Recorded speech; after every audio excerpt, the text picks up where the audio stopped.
من رحمانبردی و مولوده قابل جانم دویم کورس میخونم.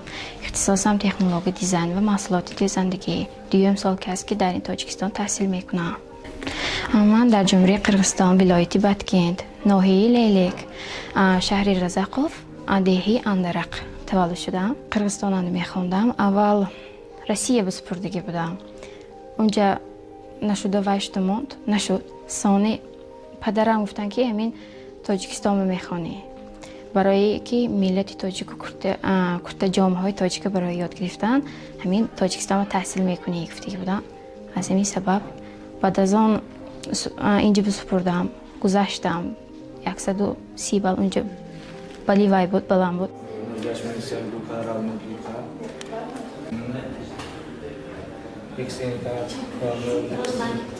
من نیماموف مهربان نظرجانویچ سال 2008 در لیهه اندرق تولد شدم در جمهوری قرقیزستان.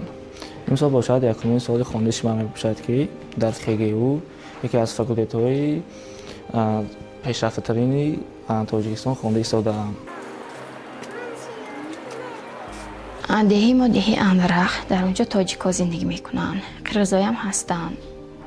با دوستی زندگی میکنن. همینش نقص. ایدو ایامو هممو مثلا ایدی نوروز می سال نو می رمضان می هم ایدهای هم مثلا یخی جشن میگیریم سپورسامون ناز و کردیم. ما مکتب ما تاجیک و قرقیز که اونجا ما 4 زبان که ختم میکنیم. قرقیزی، روسی، انگلیسی، تاجیکی. من از من یوشی خیلی میفهم به شوقم بود.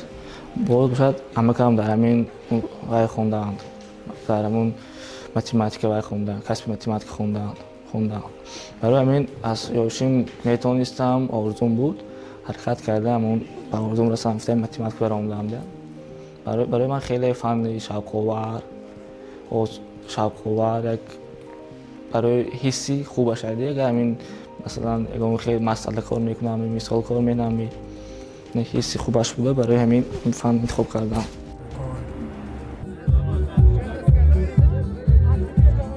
بعد همون از جنگ پیشتر اگه خیلی وای بود مثلا همه رفته آمده میتوانست.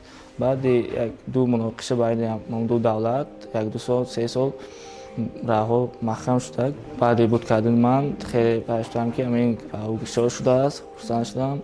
همون آرزو داشتم که همون یک کشور دیگه دیده همونجا بخونم گفتم. ما وقتی که سرحد محکم شد ما اول از قرقیزستان به ازبکستان بعد از آن به تاجیکستان می‌آمدیم. راه دور بود.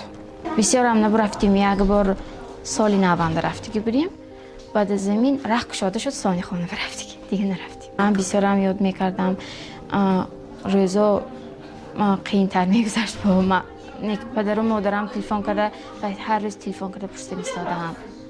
یکم بار برای سادگی قریب خانه با 10 ساعت برست رفتگی بودم. به وقت بود همین اینجا در برامدگی بودم. به وقت‌تر شد و راه دور بود. تاکسی بود نبود. اول یک بار وای برفتیم مدنیت برفتیم اونجا نگفتم. بعد از اون سانی ازبکستان با سفر کردیم. ساعت‌های 10 شب خانه برفت رسیده بودم. چون که پدر و مادرم و پدیش که کریم ایستادن مشکلش نبود. حاضر اکن تاکسی زکاز میکنیم تا اشراف بازار میبرم. بعد از آن گرانیچه میریم سا خانه میبریم نزدیک شد. اکن اگر سال مشکلی نشود اگر 2 ساعت 3 ساعت برسته میریم 3 ساعت برسته میریم. و برای دانشجویان خارجی که اکثرا دختران هستند از 26 نفر 18 نفرشان دختر هستند.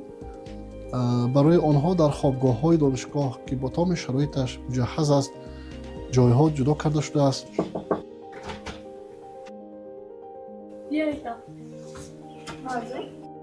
چون انعنه و دانشجویان شهروندان خارجی مخصوصا با دانشجویان جمهوری قرقیزستان که با بهای خوب و اعلا میخوانند با استیپندیاها تامین هستند. با بهای خوب و اعلا میخوانند و استیپندی هر ماه تخمینا 600 سومانی 545 سومانی به فکرم با استیپند تامین هم هستند. دادم و حوصله خودشون رو دادن. من نقش دارم که ختم کرده بعد از این ماگیستراتورا رو در بیشکک تحصیل کنم. باز همین کسبم دیزاینری. 3 سال خونده ایستاده در همین خیلی او بعدی را پربود میگیتی باید ما پربود میگیتی اگر شاید اگر همون شهرهای خودم شهری آشوبی شهری بیشکی پربود میگیتی از دیگر بخوام میگی باید ما علم ما. ما جوانان به دو سروری کشورمان بسیار میnnتداری بیان میکنیم که برای رفت آمد ما آسان شد، تحصیل کردن آسان شد، رها گشاده شده، رفت آمد آسان شد.